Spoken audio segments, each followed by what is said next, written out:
Okay, we're here with Janice Callahan. She's from Texas, and she had a near-death experience in October 2018. Welcome, Janice. Can you tell us a little bit about it? Hi, thank you for having me. I'll be happy to tell you all about it. October the 5th, 2018, I experienced a death experience due to overdose of methamphetamine. So I was at a friend's house. Okay. This was a drug that I had used many times before this. Methamphetamine is a stimulant. It is not a hallucinogen. So I go over and I'm using, and I took a couple of hits, and the friend that I was with said, "Janice, I don't think you need any more. You are really tense. You're overamping. You need to calm down on that." And he said, "I think that what you need is some of this," and it was marijuana. Okay. And I said, I don't like that particular drug, but he said, "Yeah, I think it would help you calm down. I think you really need to a reset." So he blew some smoke into my mouth. I inhaled, and really it was gross. I didn't like it. So he said, "Well, I think you need another hit." And I said, "Oh, okay." And so I did take a second hit. And it was at that point that I started coughing, which is not unusual for marijuana. But something very different was happening. It felt very different. I felt my throat begin to close, and I immediately could not breathe. I was coughing, but this was like, it was impossible to breathe. And I was like just, you were suffocating. Yes, I felt like I was being choked to death. I very quickly walked over to his kitchen sink and tried to get splash water in my mouth. That was a really bad idea. It felt like forever, but in reality, I don't think it was more than 30 seconds, but I just knew that my eyesight started going dim. I began to feel the narcotics like within my system. The best way for me to describe it is it felt like I was overdosing. It felt like everything in my system was connecting. I could feel every cell, every fiber of my being. I became very, very aware of my entire body. He helped me onto his couch, helped me put my feet up. With the little bit of air, I know that I was saying, like, I was whispering, "Please pray for me, help me, please pray." And I don't know how long that went on for. Why did you ask him to pray? Have you always been, or were you a religious person? Religious? No, I've always believed in Jesus since I was a little girl. Okay. And that has always been my faith and where I've returned to. I had long periods of time where I would sporadically get clean, and I would try going to church, trying to fit in, but just really never found a place where I felt like I meshed, with. So let's continue with the story. Okay. So at this point, if you can imagine, I'm feeling so many things at one time. So I'm feeling terrified that I'm about to die. I'm feeling so much regret that I have done this, that this is how I'm going to die and everyone's going to know. I'm feeling hope that perhaps this can be reversed somehow. I'm feeling mostly just trying to fight for my life. And I'm thinking of my children. I'm thinking of my family. I'm thinking of all of the things that you can imagine you would think of. And at the same time, I know that I'm fading really fast. I feel this sensation of like my spirit leaving up out of my body. And I'm holding this person's hand, gripping for dear life, believing somehow that if I'm holding on to him, if I'm tethered, that I won't die. And yet also the revelation of how I'm not in control of my body. I couldn't make my heart beat. I could not force my lungs to take in air at all. I'm completely. Were you able to look down and see your body? Yeah, at that point, Oh, yeah. yes. Okay. Yes. But I'm also having that experience, that sensation where I'm actually leaving my body.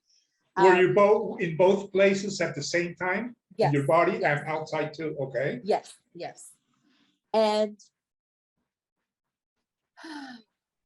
so I know at this point that I've made a huge mistake, that mixing these two substances was a terrible idea. I really had not done that before. And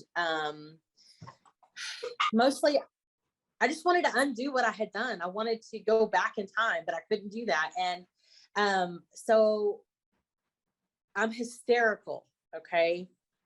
But it all happened so very fast. And I remember at one point I'm looking down at my body and I'm just like, the best way to describe it is that it was like my body was no longer alive, but my brain was. Okay. And then it's so many things that are happening simultaneously, because I also felt like all of the energy drain out of me too, all the way down to my feet. And I remember looking at my chest, and then my heart pounded one time so hard. And then I closed my eyes, and that quickly I opened my eyes and I'm in another environment. Okay. And this environment was so beautiful. And I'm looking around, and the first thing that comes to my mind was, thank you, Jesus, for your sacrifice on the cross. Thank you, Jesus. I'm looking around. It's like I'm in a room, but there's no doors, no windows. It's just almost circular. And it's this beautiful color that we don't have here. It's a living color, and it's like a lavenderish opal. It's iridescent, and it seems to be alive. It's kind of, there's this overwhelming feeling of love where I am. And right in front of me is this huge presence that I can't see with my eyes, but I know it's there. And the first thing that I say is, I'm still pleading. Okay. I still want to come back. I'm still hysterical, very much my own personality. Okay. Okay. Over to my left, there's three beings, very tall, beautiful, and transparent, but they're built like humans. These were head, neck, shoulders, torso, arms, hands, legs, feet. All of it is like us, but you could see straight through them. And I said, one was extending his hand, and I was like, no. And I just remember feeling like it's possible that I could live. It's possible that I could come back. So I'm pleading and I'm bargaining for my life at this point. Please let me go back to raise my children. Let me go back. I'll do things the right way. I'll be what I'm supposed to be. I'm really just desperate to come back. But this power in front of me, this amazing love is just permeating, and it's like it's infusing into me this love. And I know that I'm with the Father. But despite this love, you still want to come back. Because many people say that when they feel that love, they no longer want to come back. It's so powerful. Okay. But you did want to come back. How many children do you have? 3. Okay. So that was your main reason to plead or to ask for returning. Yeah, it was all I could think about, honestly, was my little girl was 4 at the time, and that she would grow up and she wouldn't know who I was. And that I love her so much, and I wanted to come back and be with her.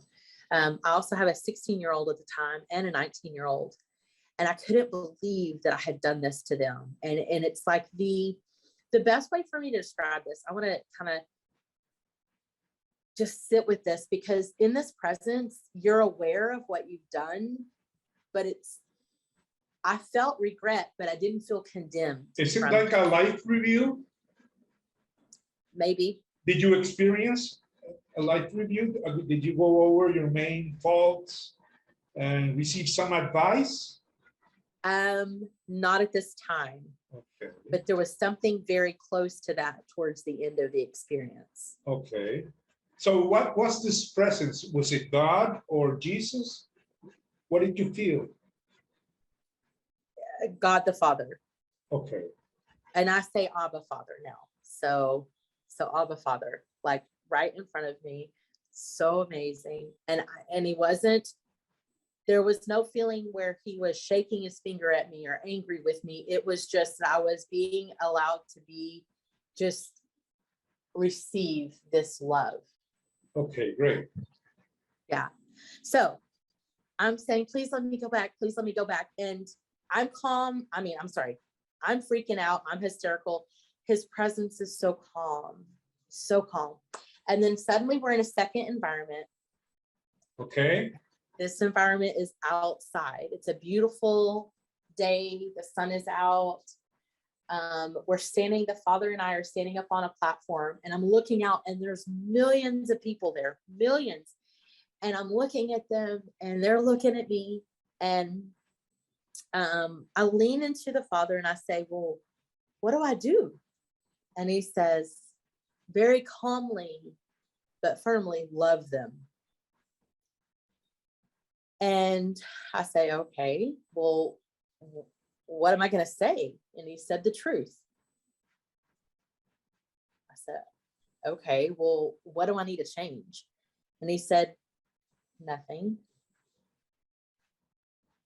And then I said, okay, but where am I going to learn everything? And he said, it's already inside of you. And everyone's just standing there waiting. And so I'm like, okay, I'm going to do it. I'm going to do this. And I just remember everyone was standing shoulder to shoulder, like packed in like sardines, just so close together, no room to move around at all. Okay. But one of the things that I noticed was that nobody was standing away from them. They were all, everyone was together, even wearing the same thing. Everyone was in like I would say, I still look for these words, and I've told this story many times, and it's still like, it's just like I'm there every time when I tell it, you know, like I can see everything just like it's happening. So what did they look like? They're just human beings, all shapes, colors, sizes, Okay. from all over the place, and everyone's dressed alike, but it's like they're wearing just a very plain, dirty, like dusty, like scrubs that a nurse would wear. Okay. So I am immediately back in the first environment again, suddenly back there. And at this point, I'm realizing I get to come back. I'm so ecstatic. But then it's like suddenly I'm pulled into his spirit. And this is the first time that I recall looking down at my body since I've been in this environment. And I look down and I can see through my hand. I'm completely transparent. And I was having this revelation that we are more than just what we appear to be. Okay. There is some, yes. And I'm realizing like your astral body. Yes. Or your spirit. Yeah. Yeah. Okay. Yeah. And I'm within him, but then I look and everyone else is like, there's millions of other people there as well, inside him, inside the Father. Oh, okay. So everyone's doing whatever they're doing. It's like there's everyone going about their day and just different scenes. And this is kind of where I think that it was more of a life review, because I did have an opportunity to kind of revisit some tragedies that had taken place in my own life. Okay. And was just filled with compassion towards the other people in these experiences, even though I had lived my whole life from a perspective of I was a victim, this was a bad thing that happened to me. Now I was seeing it full circle. From the other side. Yes. Like from the other person. While I was in the Father, I just feel like there was just this process taking place, this infusion into my very being of his divine love. Every single cell being transformed was how it felt. So what did you change after that? Did you stop using drugs? Did you feel a transformation? Were you somehow changed? Absolutely. Okay. So So I come back into my body, and there was an experience that I had where I began to feel, so I'm back in my body, I'm breathing, I'm alive. I'm saying, hey, ask me some questions, make sure like I'm okay. And my friend did do that. And it seemed like I was okay. But he didn't really know what to think, to be honest with you. I mean, who would, right? So at this point, I just felt like this fire just come from within me, and it just incinerated me internally. okay. Just like a purifying fire. And it was hot, and it was like, just if love could be a power, this would be it. Okay. So since this event, yes, I've changed. And it was a very graceful transition because drugs no longer held any appeal to me. But I wasn't just using drugs. I mean, I used everything that I could to make myself feel better on a given day. Okay. So there's so many ways that we self-medicate and that we self-soothe. And anyone who's been through any kind of trauma does something, even if it's trauma they don't even realize or remember, So what happened over the last 3.5 years, it's been 3.5 years, is just this process of truly walking out whatever happened to me that night, whatever, we could put a label on it. But what I feel like is, if there was a switch within the human mind that could be switched from like dangerous worldly things to spiritual, holy, peaceful things, it was like it switched that night. So did you feel that you have a mission or something to accomplish regarding this? Do you feel that it's your duty to tell people what happened? Oh my gosh, yes. I started telling people day one, right afterwards. But yeah, I absolutely love to share the experience, and I love to see how people's lives can be transformed after knowing and having a foundation of love, because that's what a lot of us are longing for. Yes. And when did this transformation take place? Did you wake up feeling different, being different, or has it been a gradual process? And are you more religious now? It was both spontaneous, like immediate, and gradual. If I could say that I lived from an earthly perspective before and tried to reach heaven, I would say that now I live with a heavenly perspective and occasionally participate in earth. Does that make sense? Yeah. At all? Okay. It's just so hard to articulate something that's so intimate. And so, right. My daily life is so different now. The people that were in my life back then, a lot of them aren't in my life right now, because this became who I am. The woman that I was really did die that night. Okay. I would love to just share this message with more people, just excited to share it on whatever platform might be available, to be honest. And I appreciate you letting me share it here, to be honest. I feel the most fulfilled and the most in alignment with his will when I'm actually sharing this story. I'd love to write a book. I've never written a book, but and it's not as easy as I think some people think it is. I've started and I've got pieces of it put together. Okay, so I have like a final question. What would you tell people who are afraid of death and they don't really know what's going to happen? They think it's something terrible. What would you tell them? Are you no longer afraid of dying? Of course not. This is the way I would answer that question. If you're thinking about what it would be like. I want you to know that you're here on earth for a specific reason and purpose. And I want to encourage you to discover that.